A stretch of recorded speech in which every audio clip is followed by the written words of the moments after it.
Group D எக்ஸாமோட status என்ன, case என்ன ஸ்டேஜில் இருக்குது அப்படிங்கிறத தான் இந்த வீடியோவில் பார்க்க போகிறோம்.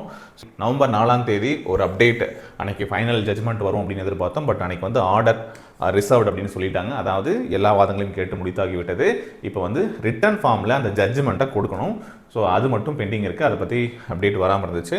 ஸோ இப்போ என்ன சொல்லியிருக்காங்க அப்படின்னா, அடுத்த சரிங்களா நெக்ஸ்ட் டேட்டா என்ன கொடுத்துருக்காங்கன்னா 12/11/2025, அதாவது நவம்பர் 12ஆம் தேதி. ஸோ இதுக்கான ஃபைனல் ஜட்ஜ்மெண்ட் வரலாம் அப்படின்னு எதிர்பார்க்கப்படுது. சரிங்களா. ஸோ இதுதான் இப்போதைக்கு ஸ்டேட்டஸ். ஸோ இதுக்கப்புறம் தான் ஆர்ஆர்பி அஃபீஷியலாக அடுத்த ஸ்டெப்ஸ் என்ன, இந்த கோர்ட் ஆர்டரை பொறுத்து என்ன பண்ண போகிறாங்க அப்படிங்கிறதும், அடுத்து எந்த டேட்டை வந்து எக்ஸாம்ஸ் கண்டக்ட் பண்ண போகிறாங்க அப்படிங்கிறதும் தெரிய வருங்க. ஸோ அது வரைக்கும் நீங்கள் எக்ஸாமோட ப்ரிப்பரேஷனை ஆஸ் யூஸ்வல் எப்படி உங்கள் ஃபாலோ பண்ணுறீங்களோ அதை கண்டினியூ பண்ணிக்கோங்க. ஸோ இது வந்து அடுத்த 10 நாள் நடக்கலாம், 20 நாள் நடக்கலாம். பட் எந்த டைம் லைனும் உறுதியாக தெரில. அஃபீஷியல் வெப்சைட் நம்ம ஃபாலோ பண்ணிக்கலாம். அஃபீஷியல் இன்ஃபர்மேஷன் வரும்போது நான் உங்களுக்கு இன்ஃபார்ம் பண்ணுறேன். சேனலுக்கு மறக்காமல் சப்ஸ்கிரைப் பண்ணி வச்சுக்கோங்க. வீடியோ பிடிச்சா லைக் பண்ணி உங்கள் ஃப்ரெண்ட்ஸ்க்கும் எக்ஸாம் பற்றின ஸ்டேட்டஸை ஷேர் பண்ணிக்கோங்க. ஆர்ஆர்பி குரூப் டி என்டிபிசிக்கான கிளாஸு டெஸ்ட்டு வேணும் அப்படின்னா இந்த நம்பருக்கு கான்டாக்ட் பண்ணுங்கள். ஆப்க்கான லிங்க் கீழே டிஸ்கிரிப்ஷனில் கொடுக்குறேன். அதில் போய்ட்டு நீங்கள் என்டிபிசிக்கான வீடியோ கிளாஸோ டெஸ்ட் பேட்சஸோ நீங்கள் பை பண்ணிக்கலாங்க.